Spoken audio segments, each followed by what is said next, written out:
So, hello everybody. Welcome to the show today, and I'm really excited to have Jon Loomer here today with me. I want to talk about some recent changes. Um, Facebook can obviously change at any time, and they do. It seems like they love to make changes. But what changes have you seen Facebook make recently that you think are important?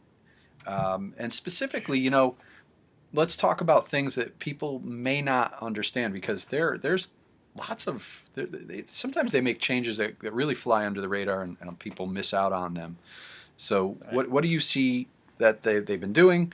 What do you see coming? Maybe part two of this is what do you see coming in the future? I mean, most marketers, if they're keeping their ear to the ground, they know about the new news feed, know about graph search. I still don't have either one. I don't know why. But I think those are gonna be pretty big for. You don't have graph search yet? No, I don't know why. Let me tell you something. I just got graph search yesterday. Not to Really? not to move away from this question, but it actually took me a good 10 minutes to figure out how to do a search on graph search because they make the search boxes the same color as the same blue. So you just click on it, and it's like. It was really hard to figure out. I don't know, maybe it's just me, but I was like, what in God's name? Now I can't do a search on anything anymore. I have graph search. Yeah, I'm pretty annoyed by it since during the announcement of graph search, not to go on a tangent, that's when the link leaked out to request it and get on the list. Yeah. And I did that 30 minutes into the presentation. And I shared it on my page, let everybody else know about it. Within a day, people who I'd shared it to had gotten it, and I still have it. It's been multiple months. It's really a slap in the face. It is. But anyway, so those, most people know about those. But it's the advertising stuff that I think is slipping under the radar, and the things that can really help us most that marketers are missing. I just recently wrote a post for Social Media Examiner about partner categories. Now, partner categories is something. So try to explain this. Facebook partnered with Axiom, Datalogic, and Epsilon. And those are three basically data mining companies that collect all sorts of information from retailers and just companies in general about people's purchase history and their demographics.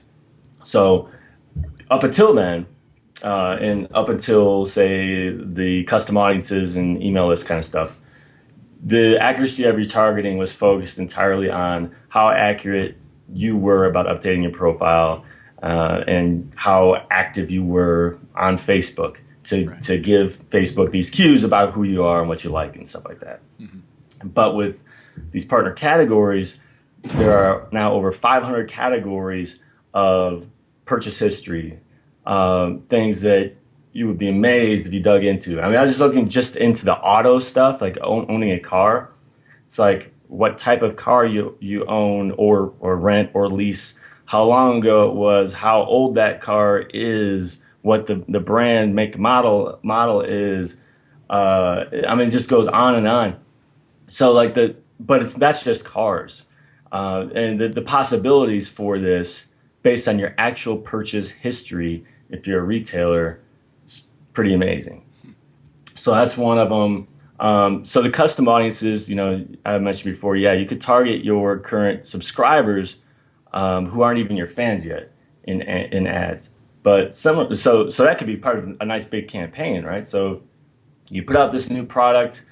Let's say you had widget 1.0, and then widget 2.0 came out, and you've got a list of all the people who bought widget 1.0.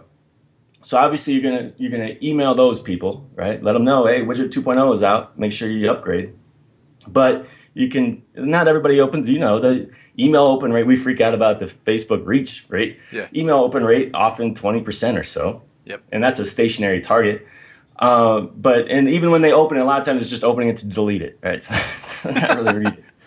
But you can follow them, and you follow them on Facebook. So they're on Facebook, and you can put an ad, hey, don't forget about widget 2.0, and then drive them to your site. So even if they're not a fan, you drive them there. But here's the thing. If you've got a really good, solid, high-quality email list, but maybe it's not very big, there's something called partner category, something called lookalike audiences.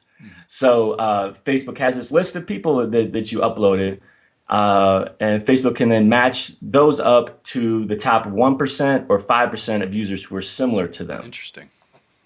So that's another good way of reaching people who are similar to your current subscribers, people who have purchased from you before or not, with Facebook ads. And I think that the last one that comes to mind for me is FBX. And that's the Facebook exchange advertising. So this is something that was originally just for the big brands, and then you had to pay big sums of money because only certain partners that utilize the Facebook Ads API used it, and you had to be approved and all that kind of stuff. But there are now there's a site called Perfect Audience, I believe, .com or Perfect Audiences. I'm sorry if I get it wrong. And there are a few of them out there where you can set a very low, relatively low, like $60 a month or something like that, monthly budget, and have access to FBX. So what FBX is, let's say somebody is on my site. You're on my site today. A cookie is set, okay, because there's this code that's on my site from Facebook. So a cookie is set once you're on my site. It could be on a specific page, but I'm just going to say generally you're on my site. So that lets me know that you have some interest in, first of all, what I do, but also Facebook marketing, Facebook advertising, that kind of stuff. Right. So then when you're back on Facebook, Facebook will surface an ad to you that's probably about Facebook or advertising, Facebook marketing. But it could be even more specific. Maybe you're on a landing page of mine, but for a product, but you never bought it. And then you come to Facebook, and then, hey, check it out. There's that ad for that product. Remind you. Interesting. Maybe you forgot something. So that's one of those things that maybe some people will think is creepy in the beginning, but it's also probably good marketing. That's retargeting. Retargeting, right. Interesting. Very, very, very interesting. What do you feel the best practices are for building your following on Facebook? So, with all the latest, greatest changes to Facebook and in people's changes on their behavior on the platform, because I want to talk a little bit about this. I don't know if you've seen this, but I did Google pay-per-click when it first started, and I experimented with Facebook ads pretty early, and I noticed, especially with Google pay-per-click, people would click on ads, they didn't realize they were ads. Same thing with Facebook, they didn't realize they were ads at the time, and people start getting in tune to it. So the stats start dropping of how many people will click on ads as a percentage. They say 30% or less will click on a Google pay-per-click ads. Do you see changes in people's behaviors affecting as well as Facebook changes? Well, I mean, because Facebook is constantly changing and improving, those rates continue to go up for Facebook because of things like the partner categories and I don't have the stats in front of me, unfortunately, right now, but custom audiences, the rates for clicks on that are ridiculous. The mobile clicks are really high. And some have said that could be partially due to accidental clicks, whatever. But it's definitely not the case right now for Facebook that the click rate is going down. Now, a click rate for if all you do is a marketplace ad that goes on the side, then that's not really, and you don't do any special targeting or anything. Right. Sure, you're probably seeing a drop in clicks over the years because people, start ignoring those, and if they're not relevant, they're not going to click on them.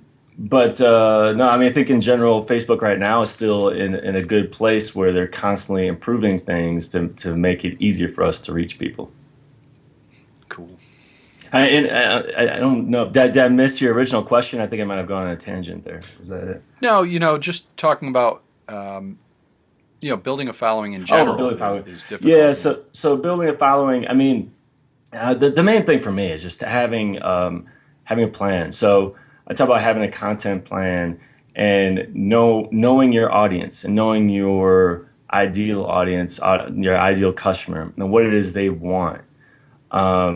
I think we get stuck thinking about what can make them click, what can make them comment, what can make them like, without thinking about providing relevant value. Right. So I talk.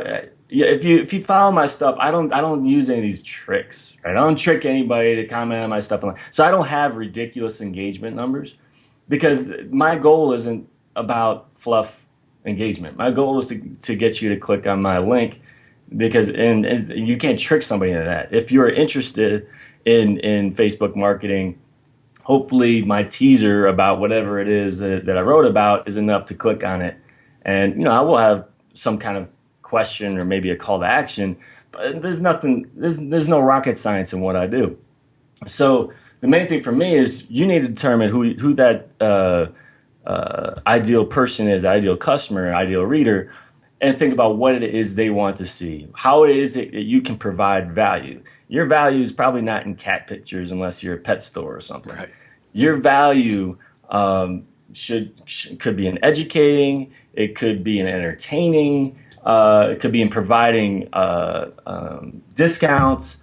Whatever it is. So, like, if you're a restaurant, you're gonna have different goals than me, but it's probably gonna be like I would probably like your page for multiple reasons. But if you're a restaurant, I may want to see what your specials are of the day, or I may want an exclusive deal so I can go with my family at 5 and get a special deal that day. But instead of just posting fluff stuff and look, I got great engagement. That engagement doesn't necessarily mean anything. So the main thing for me is just having a full understanding of what your purpose is and why people would want to follow you in the first place. So that's a good segue into my next question. I really have been enjoying examining you and what you're doing online. I love examining people and seeing what they do. I find I learn the most by watching how other people grow and I wish I was following you from the beginning when you said nobody was commenting back, because I'd love to see kind of how you did that. How you went from, Jon Loomer just left his job in the NBA to, another guy with a blog, another guy with a Facebook page, to Jon Loomer, highly respected authority with tons of traffic, tons of followers. And you just published your first piece on Social Media Examiner. That's a big deal. You've got some high-powered people and some really big people sharing your content. I mean, how did you get here, and how do you recommend someone do the same thing? Honestly, it's a process. First of all, obviously, it didn't happen overnight. The relationships I have are absolutely important. But I'm not someone who strategically goes out and I've got to make sure I get to know all these people. I mean, they partially just happen, and I don't know everybody. I don't know a lot of people. I'm not like that social butterfly when you go to a party and everybody knows John, right? But I usually know the right people. It just kind of happens. I don't know, and that's how I got my job at the NBA. I got lots of jobs, and it just happens, and I can't really explain it. But as far as the site goes, and I think really how the relationship, say, with Mari and Amy started, it's more that they found me. Right? And it's because I had a vision with my site, and that started. And the vision itself didn't fully come together right away, but I had a very structured routine. I am someone if I fall out of a routine, I'm in trouble, right? So New Year's resolutions 2012 and 2013 were huge for my business. I know a lot of people they forget about them a few days later.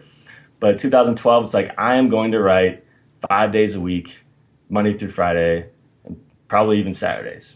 And there are no excuses. I made 2 excuses the entire year. Sometimes they're good excuses, right, with family. But, and that was it. And I was going to have a specific theme throughout the year. And so I did that. And then I wrote around 340 blog posts last year. And that was a huge reason for my growth, and for my growth to my Facebook page, for why I know some of the people I know, why Social Media Examiner knows who I am, and for everything that's followed. So a big part of it is having a plan and sitting down. And I'm a big Marcus Sheridan guy. I don't know if you know Marcus Sheridan. He's the salesline.com, and he kind of guided me reading his stuff a year ago. And it's a really simple concept, but you should sit down and make a list of questions that you're getting from your customers and potential customers. What are the questions they have? There should be 100 questions. regarding your niche, your product, your service, whatever it is. But it's not just all about you and selling you. It's the questions that people have that you want them to then find your content, become an authority in the process. So make a list of those questions and answer them. And that's the title of your blog post is whatever that question is, and answer that question honestly. And whether no matter how it reflects on your brand, and even when it's a negative about your brand, you're controlling the conversation and where it's happening. So that was a big one for me. And then this year I'm cutting down a bit on the content, but experimenting more with podcasts and video blog and having guest posts on my site. And so your podcast is great, by the way. Love your podcast. Thank you. That was a huge experiment. So thank you. You've got to you come across great in speaking. You just have a great voice for very. I like listening to your voice. Some people just come off on audio. They come off like sandpaper across your skin, and you come off great. I love listening to you. I love what you did with the podcast. So I'm definitely I'm planning on copying what you did. Thank you. Just don't do using it as inspiration. I shouldn't say copying, but just don't do a pubcast.